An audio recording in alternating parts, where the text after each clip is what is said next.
Yo, what's going on, everyone? This is SLC. So today's video, we're talking about real estate.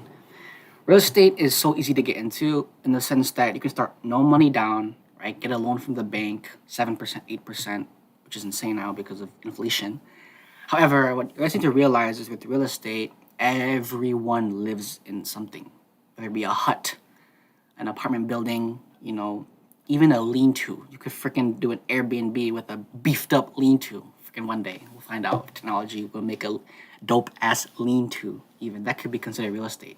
So the reason why real estate is so powerful and anyone can get into it is because everyone lives in something, right? And so with that being said, how to get started zero money down is two options. Option number one, like I said, is getting loans getting loans from the bank, 7 to 8%, and then putting the money towards a property. Now, with the deal and whatnot, it's going to be talking to the real estate agent, talking to people that own the property, talking to the people that are going to live in the property. So finding tenants, finding people that are going to actually pay you, right? And then also, we think about cash flow. What cash flow is exactly what it sounds like. How cash is flowing through the apartment building and the money that you're spending on to maintenance to keep the property looking nice. The reason why you also need to get a relationship with the broker, unfortunately, right? Brokers are scams. Brokers are basically con artists because they're scamming everyone that they work with. Why do I have to pay? So if you think about what the broker is doing, they're just they're like smart contractors. So for all those people that are familiar with the NFT space, in the NFT space, there are these things called smart contracts, and that's literally just to verify if the NFT is on the blockchain or not.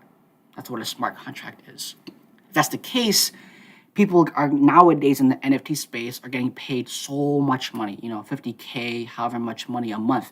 Like people are getting paid, 10,000 plus K a month just to be a smart contractor.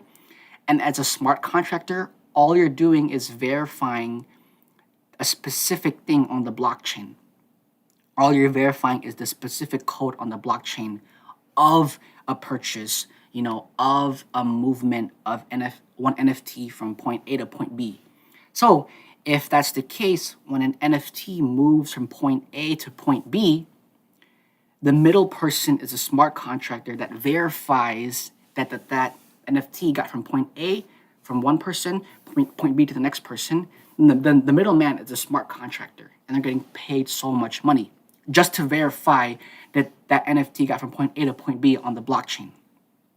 Now that real estate is becoming digitalized, imagine digital real estate brokers. They're going to be scamming real estate within the digital world also. However, in the real world, what a broker is just a middleman.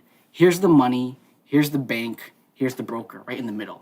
Every broker is a con artist because they're just taking money from you, giving it to the bank, and then taking however much money they please because that's what brokers do. It's not arbitrage. It's a scam. Brokers are con artists, okay? So the reason why, unfortunately, we will have to create a relationship with that broker, with the bank to get a house, all this other stuff, unfortunately, right? However, thank goodness digital real estate is a little bit easier. The reason why digital real estate is a lot easier than real real estate is because, guess what? In digital real estate, you don't have to worry about plumbing. In digital real estate, you don't have to worry about the temperature of the house.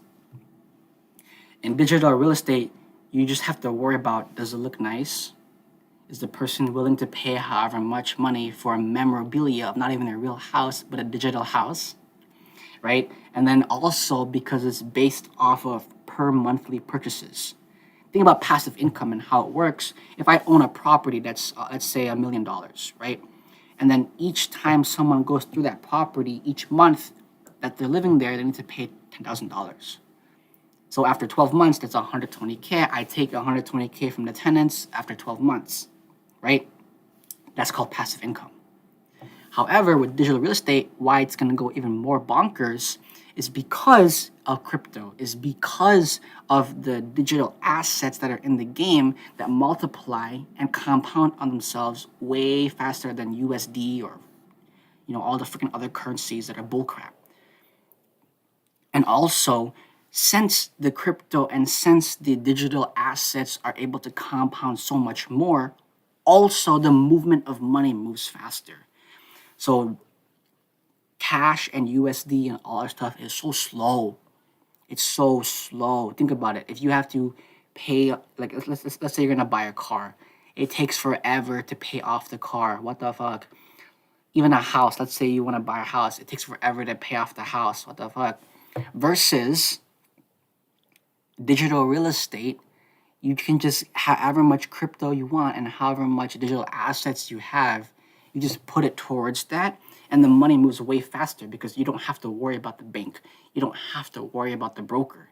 All you worry about is, hey, I got 5 ETH, or I got 5 BTC, or I got 5 Solana, all this different stuff.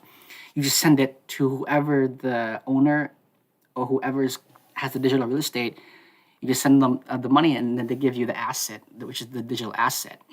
Or if you're trying to get profits, right, and you would be the one selling assets, you would be the one doing rental arbitrage with the assets, right?